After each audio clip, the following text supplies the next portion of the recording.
everyone, this is Priya Kaushal and I welcome you all on my YouTube channel. Today we are going to discuss about normal distribution. So आज हम normal distribution की introduction और साथ में कुछ important sums उनके बारे में discuss करेंगे. So let's have a look. So these are some handwritten notes जो कि आपके साथ share कर रही हूँ. तो सबसे पहले नॉर्मल डिस्ट्रीब्यूशन में ये जो नॉर्मल प्रोबेबिलिटी डिस्ट्रीब्यूशन है ये एक कॉन्टीन्यूअस प्रोबेबिलिटी डिस्ट्रीब्यूशन है जिसमें हम लोग कॉन्टीन्यूअस वेरिएबल्स का बिहेवियर स्टडी करते हैं. Continuous variables like height, weight etcetera, इनका हम लोग बिहेवियर स्टडी करने के लिए नॉर्मल प्रोबेबिलिटी डिस्ट्रीब्यूशन का यूज़ करते हैं. And it is the limiting form of binomial distribution as well. Binomial distribution की ये लिमिटिंग फॉर्म है और इसमें जो हमारे पास n है यानी कि जो नंबर ऑफ ट्रायल्स हैं दे आर इन्फिनिटिवली लार्ज, यानी कि n टेंड्स टू इन्फिनिटी होगा यहाँ पे. और ये जो हमारे पास p और q की वैल्यू है इन दोनों में से कोई भी बहुत वेरी स्मॉल नहीं हो सकती है. p means the success and the q means failure. So the probability of success and the probability of failure, इन दोनों में से कुछ भी वेरी स्मॉल नहीं हो सकता है. Neither of these two will be very small. आगे नेक्स्ट है हमारे पास स्टैंडर्ड नॉर्मल वेरिएट. ये जो स्टैंडर्ड नॉर्मल डिस्ट्रीब्यूशन है इसमें हमारे पास स्टैंडर्ड नॉर्मल वेरिएट को हमें फाइंड करना है. इसको हम z से डिनोट करते हैं और इसका फॉर्मूला है x minus mean divided by standard deviation. Standard normal variate में जो मीन की वैल्यू होती है that is always equal to 0 and standard deviation is equal to 1. ये इसके फीचर्स होते हैं. तो इस केस में जो z की वैल्यू है उसका फॉर्मूला ये है हमारे पास x minus x bar over standard deviation. मैं आपको जनरल ओवरव्यू बता रही हूँ इन सब चीज़ों का, डीपली नहीं बता रही हूँ बहुत, क्योंकि हम डिस्कस करेंगे सम्स को फिर आपको ज़्यादा क्लियर हो जाएगा उससे. सबसे पहले उसके बाद हमारे पास आता है प्रॉपर्टीज़ और करेक्टरिस्टिक्स. ये परफेक्टली सिमेट्रिकल है, बेल शेप्ड होती है, जैसे यहाँ पे दिखाया गया है कि ये बेल शेप्ड है.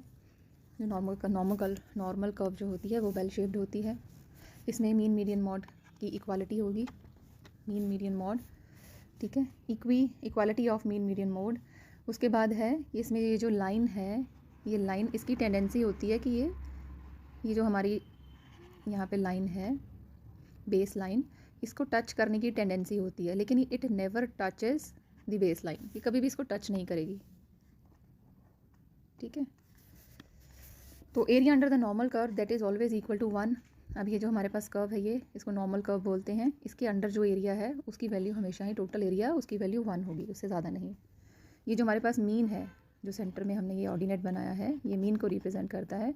ये जो टोटल हमारे पास एरिया अंडर द कर्व है इसको 2 इक्वल पार्ट्स में डिवाइड कर देता है. अगर ये हमारे पास कर्व है यहाँ पे नॉर्मल कर्व जो कि बेल शेप्ड है, तो इसमें जो मीन की वैल्यू होगी वो 50% area on the left side and 50 on the right side, इस तरह से डिवाइड करेंगे. सो क्योंकि टोटल एरिया जो है दैट इज़ इक्वल टू 1, यानी कि 0.5 एरिया बोथ साइड्स के ऊपर लाई करेगा. So the total area under the curve on the left hand side is 0.5 as well as on the right side. तो दोनों साइड्स पे हमारे पास ये 0.5 की वैल्यू आएगी. आगे ये कुछ रिलेशनशिप्स हैं quartile deviation with median standard deviation के साथ, और ये मीन डेविएशन का स्टैंडर्ड डेविएशन के साथ रिलेशनशिप है, देख लेना आप लोग इसको. आगे हमारे पास हैं कॉन्स्टेंट्स. नॉर्मल डिस्ट्रीब्यूशन में हमारे पास इंपॉर्टेंट कॉन्स्टेंट्स 2 होते हैं, एक होगा मीन और दूसरा है स्टैंडर्ड डेविएशन. अगर इन दोनों की वैल्यू है हमारे पास then it will be easy for us to find the area under the normal curve. So mean को हम लोग एक्स बार से डिनोट करते हैं और mu, that is a word mu which is also used for the presentation of mean. Normal distribution में हम इसको m से डिनोट करते हैं मीन को और इसकी वैल्यू है n by p. Standard deviation की वैल्यू n इंटू p, साथ में q को मल्टीप्लाई करेंगे और इसका स्क्वायर रूट हो जाएगा और वेरिएंस में स्क्वायर रूट जो है वो हट जाएगा. सो ये सारी जो कॉन्स्टेंट्स हैं हमारे इसके नॉर्मल डिस्ट्रीब्यूशन के. इसके बाद स्क्यूनेस है दैट इज़ 0, कुर्टोसिस की वैल्यू 3 है यहाँ पे. So important on the whole जो इम्पॉर्टेंट पैरामीटर्स हैं यहाँ पे कॉन्स्टेंट जो हैं वो 2 ही हैं, mean and standard deviation. Next is how to measure the area under the curve. अब जो एरिया अंडर द कर्व है उसको फाइंड कैसे करेंगे. The given value of the normal variate is transformed into standard units by substitution as the following. तो यहाँ पे हमें z की वैल्यू फाइंड करनी है, z ट्रांसफॉर्मेशन। उसके लिए मैंने आपको पहले बताया है, जो फॉर्मूला है वो है x minus mean over standard deviation. तो सबसे पहले हम z की फाइंड कर लेंगे value at different points. z की वैल्यू फाइंड करने के बाद हम उसकी वैल्यू को चेक करेंगे टेबल में। अब z की वैल्यू अगर फाइंड कर ली है तो दूसरा हमारा स्टेप होगा कि we have to check the value from the table, और उसके बाद फिर हम उसके ऑपरेशंस जो है वो अप्लाई करेंगे कि जो डिफरेंट पॉइंट्स हैं उनके एरिया को प्लस करना है या फिर माइनस करना है। It depends on the type of question, किस तरह का हमें पूछा गया है। आगे नेक्स्ट है हमारे पास केसेस। कौन कौन से केसेस आएंगे? सबसे पहले तो है कि मीन और स्टैंडर्ड डेविएशन गिवन है और हमें एरिया फाइंड करना है under the normal curve. Case number 2 में है कि हमें mean and standard deviation find करना है when area is given to us. In the third case, we have to find the maximum and minimum value. और last में fitting of a normal curve, इसको fit कैसे करना है। Sorry, तो start करेंगे हम सबसे पहले कि हमें मीन, ये सब केसेस डिस्कस करने से पहले एक डिटेल्ड हमें इंफॉर्मेशन चाहिए कि area under the normal curve find करते कैसे हैं। इसमें हमें z की डिफरेंट पॉइंट्स के ऊपर area under the normal curve check करना है। अब यहाँ पे हमारे पास सम है दिया, फाइंड, ये सम है हमारे पास, दिस इज़ द एग्जांपल। यहाँ पे हमें z दिया हुआ है, मतलब there is no need to calculate the value of z is already given to us, हमारे पास है, हमें उसकी वैल्यू चेक करनी है टेबल में। तो ये मैंने टेबल भी साथ में आपको अटैच करके रखा हुआ है यहाँ पे। तो सम है आपके पास, the area under the normal curve between z0 and z1.5 are given to us and we have to find the area. So हम अभी यहाँ पे देखेंगे कि ये जो नॉर्मल कर्व मैंने आपको लास्ट में बताया है कि ये हमारे पास है bell shape. It is being divided into 2 parts by the mean value. Each area, the total of each area is 0.5। अगर परसेंटेज की बात करें तो 50%, अगर वैल्यू की बात कर रहे हैं तो 0.5। तो अब यहाँ पे फर्स्ट सम में है कि टेबल वैल्यू z की वैल्यू 0 और 1.5। अब यहाँ पे तो हम z की वैल्यू को 0 एज्यूम करते हैं। 0 से ये हो गई है positive tail and this is the negative tail, यानी कि पॉजिटिव जितनी भी वैल्यूज़ आएंगी they will be marked on the right hand side और नेगेटिव वैल्यू को लेफ्ट साइड पे मार्क करेंगे। ठीक है, this area indicate about the negative value area. अब वैल्यू है हमारे पास पॉजिटिव 1.5 0 से लेके। अब यहाँ suppose this is the area of 1.54, तो यानी कि हमें ये वाला एरिया जो है इसकी वैल्यू को फाइंड करना है। तो इसके लिए क्या करेंगे, 0 से लेके 1.54। अभी 1.54 की वैल्यू हम इस टेबल में से चेक करेंगे। You can see here area under the normal curve. अब यहाँ पे z की जो वैल्यू है, यहाँ पे z की वैल्यू 1.54, तो 1.5 यहाँ से चेक करेंगे जो कि यहाँ पे है, और इसकी वैल्यू 4 के कॉरस्पॉन्डिंगली, यानी कि ये वाली वैल्यू, सॉरी ये 3 है, नेक्स्ट वैल्यू ये 4 है, तो ये वैल्यू है 0.4382। तो this is the answer in this case. और ये देखो हमने यहाँ पे एरिया जो शेड किया उसकी वैल्यू लिखी है 0.4382। आगे सेकंड सम है कि हमें नेगेटिव की वैल्यू चेक करनी है। यही वैल्यू पॉजिटिव में थी, अब यही वैल्यू हमें नेगेटिव में चेक करनी है, नेगेटिव 1.54। तो इस केस में हम यहाँ पे ड्रॉ करेंगे नेगेटिव 1.54। सो 0 से लेके यहाँ तक की जो वैल्यू है उसको हम इस तरीके से शेड कर देंगे। तो आंसर तो सेम आएगा, आंसर विल बी सेम 0.4382। यही वैल्यू है 1.5 की 4 के ऊपर 0.4382, तो हमने उसको मार्क कर दिया। सिर्फ हमें ये जो नेगेटिव और पॉजिटिव पॉइंट्स हैं ये एरिया को शेड करने के लिए, कौन से एरिया में हम इसको शेड करेंगे सिर्फ उसके बारे में बताएंगे। Value will remain the same. ठीक, अभी नेक्स्ट है हमारे पास find the area between negative of 0.45 and positive 2.5।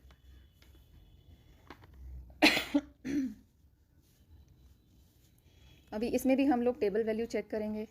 अभी यहाँ पे जो रिक्वायर्ड एरिया है that is from negative of 0.45। अब ये नेगेटिव वैल्यू है तो ऑब्वियसली ये नेगेटिव साइड पे बनेगी on the left hand side of zero. तो ज़ीरो के लेफ्ट हैंड साइड पे हमने 0.45 बना दिया और दूसरी साइड पे है 2.5, वो प्लस साइड पे 2.5 मार्क कर दिया। अब हमें ये वाला टोटल एरिया चाहिए। तो total area, this is the required area. तो इसको निकालने के लिए हमें पहले ये वैल्यू चेक करनी है, क्योंकि वैल्यू जो भी हमें टेबल में दी है that is from 0 to some value. तो 0 से लेके हम 0.45 तक चेक करेंगे, उसके बाद उसमें प्लस कर देंगे 0 से लेके 0.25 तक की वैल्यू को। तो अगर टेबल में चेक करेंगे कि 0.045 0 से लेके 0.45 तक की जो वैल्यू है, अगर हम उसको चेक करें सो 0.45, तो that will be, this is 0.4 और इसकी वैल्यू 5 पे चेक करेंगे, sorry. So this value is 0.1736। तो इसको लिख लिया 0.1736 और 0 से लेके 2.5 तक की value, so 2.5 on 0, this is 0.4938। 0.4938 ये वैल्यू आ गई। इन दोनों वैल्यूज़ को हमने प्लस कर दिया and that is the answer. और शेड किसको करेंगे, इस एरिया को शेड करेंगे। ये वैल्यू किसकी है, इस टोटल एरिया की वैल्यू है ये वाली, ये आंसर है। नेक्स्ट सम है, find the area between z is 0.75 and z is equal to 1.85। अब यहाँ पे जो z की वैल्यू दो दी हुई हैं on the right hand side, two values हैं, दोनों ही राइट हैंड साइड पे है। अगर हम 0.75 यहाँ बना रहे हैं तो 1.85 हमें आगे बनाना पड़ेगा। तो ये पॉइंट हमने मार्क कर दिया 0 के राइट हैंड साइड पे, प्लस 0.75 और उसके नेक्स्ट पॉइंट होगा 1.85। अब इसकी वैल्यू हमें पता करनी है इस वाले सेक्शन की जिसको मैंने मार्क किया है। ये वाली वैल्यू हमें नहीं पता करनी है। तो अभी हमें वैल्यू जो भी टेबल में गिवन है वो स्टार्ट है 0 से, मीन 0 से लेके 0.75 तक भी हमें वैल्यू पता है टेबल में, और 0 से लेके ही 1.85 यहाँ तक की वैल्यू हमें दी होगी टेबल में। सो हम क्या करेंगे, पहले हम टोटल एरिया निकाल के उसमें से हम इतना सा एरिया माइनस कर देंगे। तो हमें क्या मिलेगा, this will be the required area जो कि हमें चाहिए। अगर हमने टोटल में से इतना एरिया माइनस कर दिया है तो this will be left with us, और जो कि अभी क्वेश्चन की डिमांड है। तो यही सेम चीज़ हम यहाँ पे करेंगे। हम पहले में करेंगे पूरा एरिया फ्रॉम 0 से लेके 1.85 तक, उसमें से हम लोग माइनस करेंगे ये वाली वैल्यू जो कि 0 से लेके 0.75 तक है। तो ये इनकी वैल्यूज़ आ गई टेबल में देखने के बाद इन दोनों को माइनस किया तो this is the required area. जिस पे मैंने क्वेश्चन मार्क लगाया है उसकी वैल्यू है 1944। आगे है area to the right of z is equal to 0.36। अभी यहाँ पे 0.36, लेट अस सपोज दैट मैंने यहाँ पे 0.36 ड्रॉ कर लिया है। अब मुझे एरिया चाहिए towards the right hand side. अब 0.36 के राइट हैंड साइड में एरिया जो होगा ये शेडेड एरिया आएगा। तो इसकी वैल्यू मुझे चेक करनी है टेबल पे। मैंने अभी हमें ये पता है ये जो टोटल एरिया है दैट इज़ इक्वल टू 0.5 और 0 से लेके 0.36 तक की वैल्यू हमें टेबल में दी गई है। तो हम टोटल वैल्यू में से टेबल वैल्यू को माइनस करके ये जो शेडेड एरिया है इसकी वैल्यू निकाल सकते हैं। सो this is point two the right of 0 that is 0.5, 0 आप जितनी भी मर्जी चाहो लगा सकते हो, और उसमें से हम माइनस करेंगे z 0 से लेके 0.36 तक की वैल्यू को। अगर माइनस करेंगे तो we can easily get the required area, this is 0.3594। ये इस एरिया की वैल्यू है। नेक्स्ट उल्टा उसका, left of z is equal to negative of 1.52। अब अगर यहाँ पे मैंने ड्रॉ किया है नेगेटिव ऑफ 1.52, तो इसके लेफ़्ट वाला एरिया ये जो शेडेड एरिया है इसकी वैल्यू चाहिए हमें। तो सेम क्वेश्चन, टोटल एरिया 0.5, उसमें से ये टेबल वैल्यू यहाँ तक 1.52 तक की टेबल वैल्यू उसको माइनस करेंगे तो आंसर हमारे पास ये आ जाएगा। This is 0.0643 is the value. अगला question, area to the right of z 0.125 sorry 1.25 और greater than z is equal to negative of 1.25। अब ये वैल्यू नेगेटिव तो यहाँ ड्रॉ करेंगे नेगेटिव ऑफ 1.25। उसके बोला है राइट साइड की तरफ, तो राइट साइड की तरफ सारा एरिया आ गया, टोटल एरिया। या फिर इससे जो ग्रेटर वैल्यू होगी that will also lie on the right hand side, यानी कि इस पॉइंट से लेके अगली जितनी भी कर्व बाकी है उस सारे की वैल्यू हमें चेक करनी है। तो रिक्वायर्ड एरिया, ये शेडेड एरिया, इसकी वैल्यू अब फाइंड करेंगे। तो अब हम जानते हैं कि ये जो 0 से लेके पॉजिटिव एरिया सारा है ये है 0.5 और ये वैल्यू 0 से लेके -1.25 तक टेबल में हमें दी है, तो दोनों को प्लस कर देंगे। सो ये value plus area to the right of z, ये टेबल वैल्यू इतनी आई है, उसमें प्लस कर दिया है हमने total area of the right hand side, तो this is the required answer. अगला भी सम इसी तरह से है, area to the left of z is equal to plus 1.58। ये मैंने ड्रॉ कर दिया 1.58 प्लस का। अब इसके लेफ्ट हैंड साइड पे या बोल दो आप, ये भी बोल सकते हो, जैसे यहाँ ग्रेटर देन लिखा था तो यहाँ पर लिख सकते हैं smaller than z is equal to plus 1.58।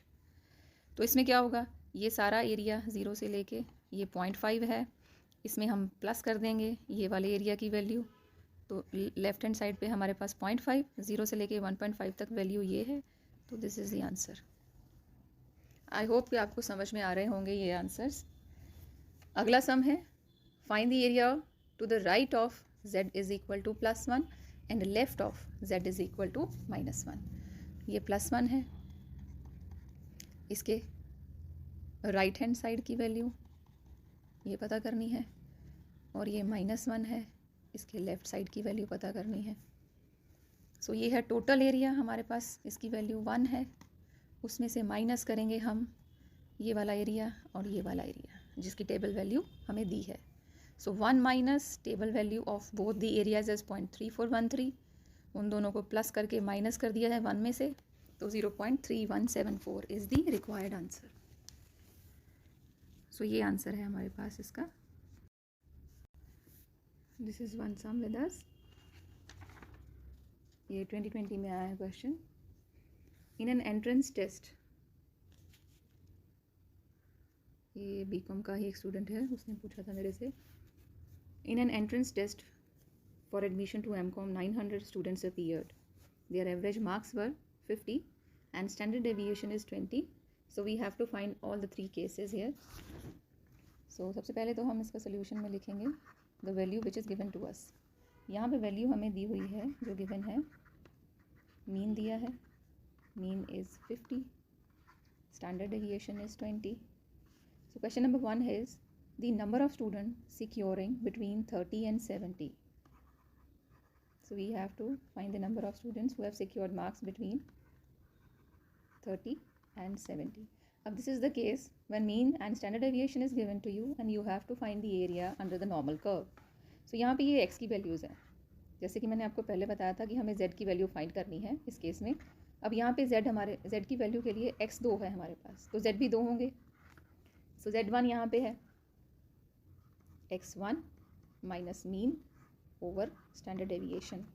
x1 हमने 30 को माना है, उसमें माइनस करेंगे 50 divided by 20, that is -20 over 20 यानी कि -1।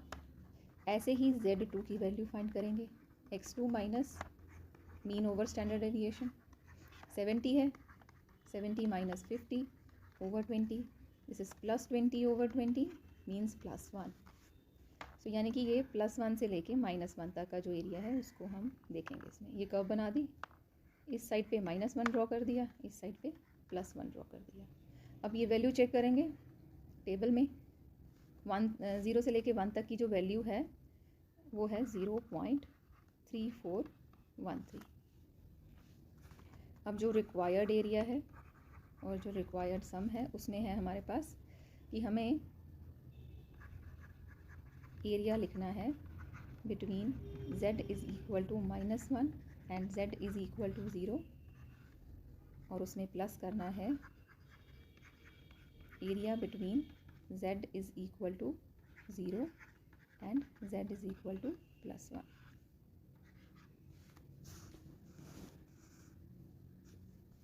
इन दो एरियाज़ को हम यूज़ करेंगे। तो वैल्यू चेक कर ली हमने पहले ही, 0 से लेके 1 तक की वैल्यू है 0.3413। सो रिक्वायर्ड एरिया है इसकी वैल्यू, दोनों के लिए सेम वैल्यू है। मैंने आपको बोला था ना कि हमने +1 और -1 या नेगेटिव और पॉजिटिव वैल्यू दोनों के लिए हमारी सेम रहेंगी। जस्ट हमने जो एरिया शेड करना है वो हमने देखना है कि किस साइड पे इसको करना है शेड एरिया को।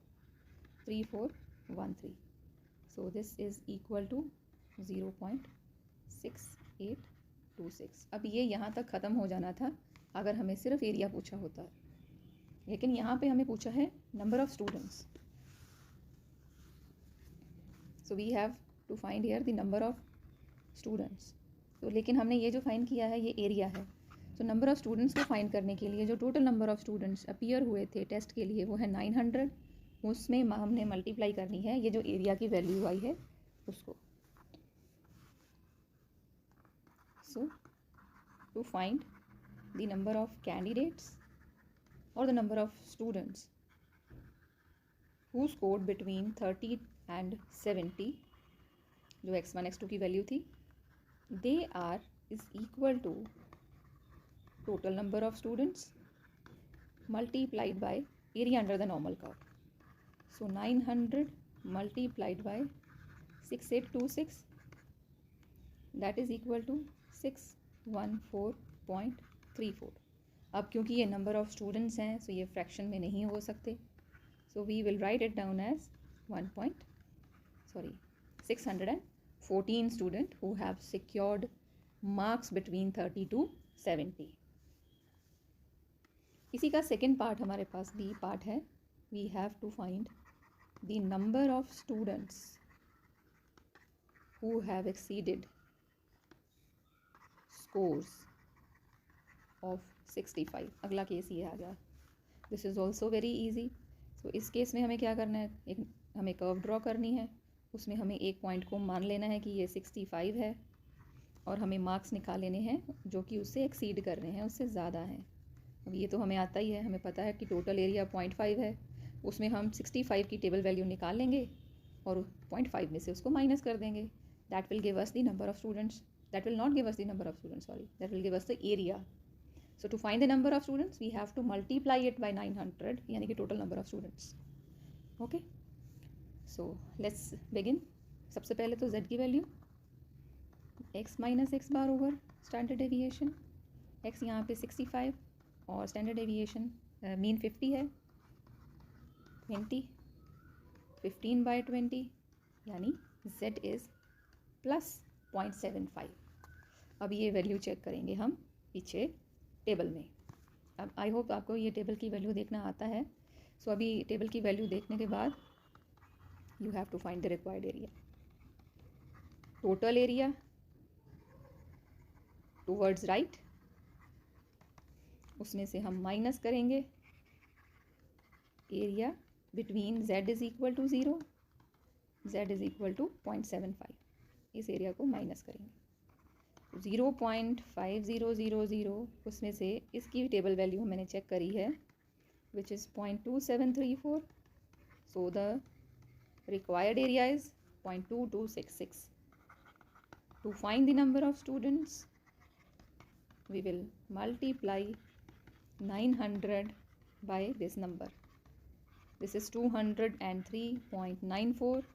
Again these are the number of students, cannot be written in fraction, so उसका मैंने overall लिख लिया। 204 is the answer. Moving towards the next part C. Part C में पूछा है मैक्सिमम स्कोर्स, जो मैंने बोला था आपको केस नंबर 3 स्टार्टिंग में इंट्रोडक्शन में। The value of scores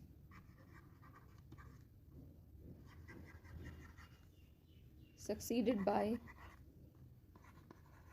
top 90 students. Value of scores scored by top 90 students. जो टॉप 90 के स्टूडेंट्स हैं उन्होंने जितने स्कोर किए हैं हमें उसकी स्कोर्स की वैल्यू फाइंड करनी है यहाँ पे। सो यहाँ पे टोटल नंबर ऑफ़ स्टूडेंट्स नहीं फाइंड करने हैं, यहाँ पे मार्क्स पता करने हैं हमें, टॉप 90 स्टूडेंट्स ने जो मार्क लिए हैं वो वाले। N 900, mean 50, standard deviation 20, these are the given observations. पता करना है हमें टॉप 90 का, तो हम पहले प्रोपोर्शन फाइंड करेंगे। प्रोपोर्शन ऑफ टॉपर्स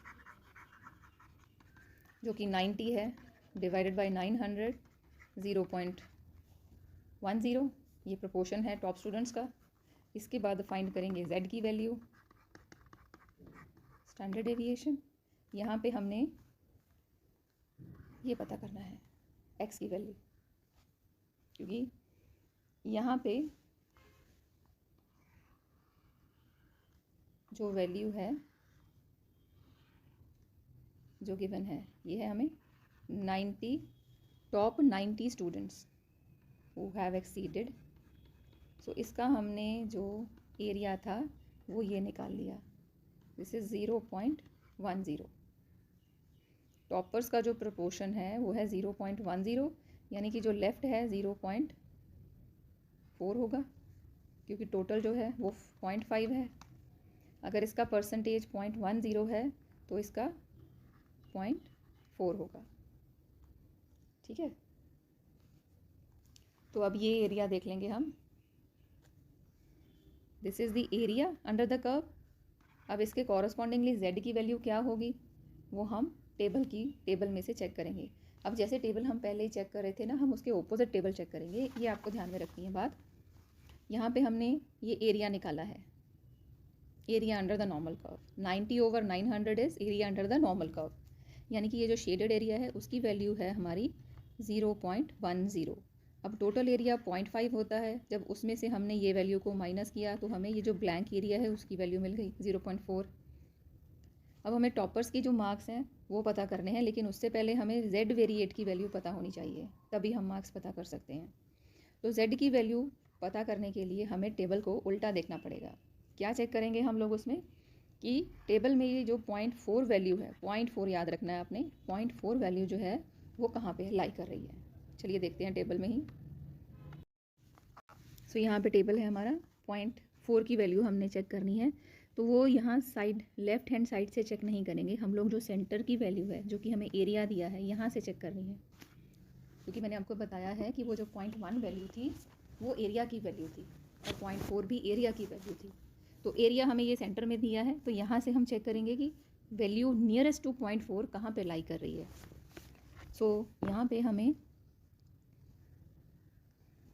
0.4 की वैल्यू यहाँ पे लाई कर रही है। This is 0.4015, this is the smallest value of nearest to 0.4। तो ये है कॉरस्पॉन्डिंग टू 9, और ये जो रो है हमारे पास ये है 1.2। सो यानी कि इसका आंसर है Z यहाँ पे कितना है 1.2, और यहाँ से वैल्यू 9 हमने पिक करी है। तो यहाँ पे हमने Z इसका फॉर्म किया है 1.29।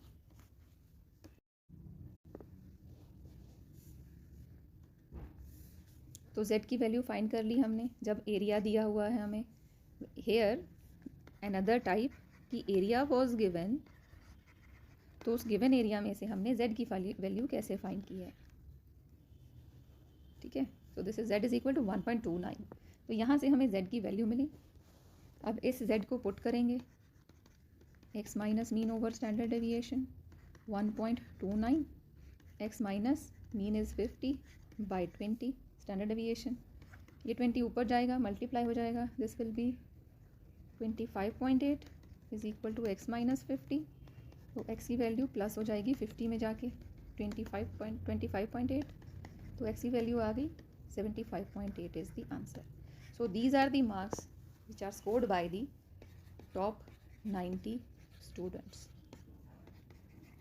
Whenever a sum comes about the top, जैसे ये था टॉप स्टूडेंट्स ने कितने मार्क्स लिए हैं, टॉप 90 ने कितने मार्क्स लिए हैं, या फिर what is the maximum scores या फिर मिनिमम स्कोर्स, तो आपने इस तरह से उसको सॉल्व करना है। उसमें आपको एरिया अंडर द कर्व दिया होगा, आपको मीन दिया होगा, स्टैंडर्ड डेविएशन दिया होगा, इस x की वैल्यू आपने फाइंड करनी है उसमें से। ऐसे ही एक और सेम सम है यहाँ पे दिया हुआ।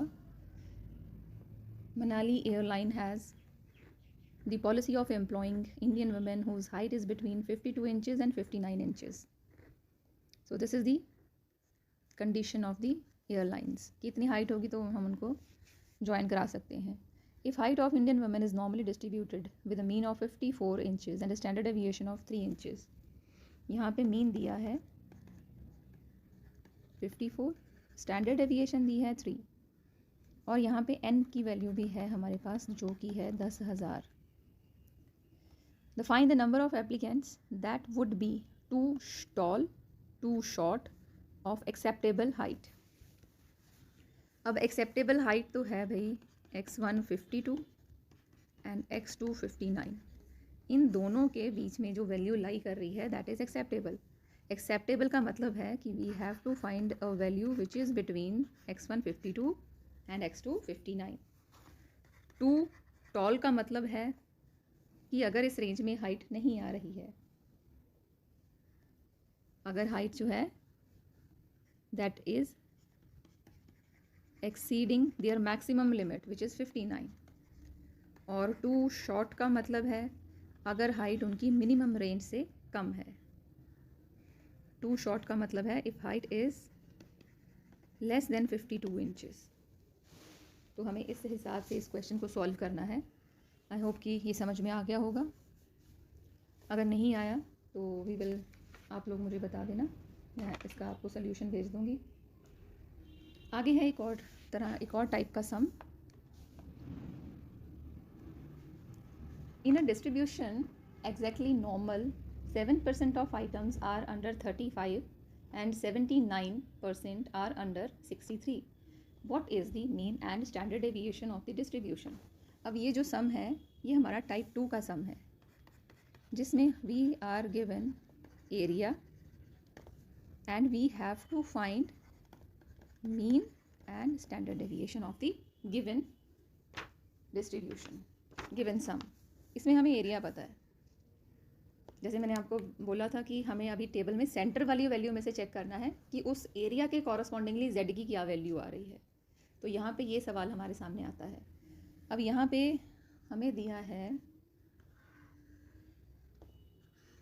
नॉर्मल डिस्ट्रीब्यूशन में हमने मार्क क्या करना है. In a distribution exactly normal 7% of items are under 35. Under 35 कितनी परसेंट आइटम्स हैं? 7%. वो किसके बराबर होता है? 0.7 के. सो यहाँ का एरिया कितना है? 0.7 एरिया अंडर द कर्व यहाँ पे आ रहा है. And 79% are under 63. 79% यानी मोर देन 50% हो गया. तो ऑब्वियसली ये दूसरी तरफ जाएगा. 79% आर अंडर 63. 79% कितना होगा टोटल? ठीक है, मीन्स 7% प्लस ये निकालेंगे this percentage plus this percentage, ये टोटल मिला के हो जाएगा 79%. यानी area under the normal curve ये टोटल होगा 0.79. अब इसका टोटल एरिया पता है, इसका टोटल एरिया है 0.5. ठीक है, ये 0.07 है, नॉट 7. 7% है तो एरिया होगा 0.07%. ठीक है, परसेंटेज 7 है तो 0.07. तो टोटल एरिया है 0.5. यहाँ का टोटल एरिया में से हम 0.07 को माइनस करेंगे तो एरिया मिलेगा 0.43. वो हो गया इस एरिया का जहाँ पे मैंने क्वेश्चन मार्क लगाया था. अब रही बात इस एरिया की, तो अगर ये 0.5 है और टोटल 0.79 है तो माइनस कर देंगे to find this particular area which is 0.29. तो ये area under the normal curve आ गया हमारे पास 0.29. तो ये सारे ही एरियाज़ अभी हमारे पास हैं यहाँ पे. सो हमें अभी फाइंड करना है मीन एंड स्टैंडर्ड डेविएशन.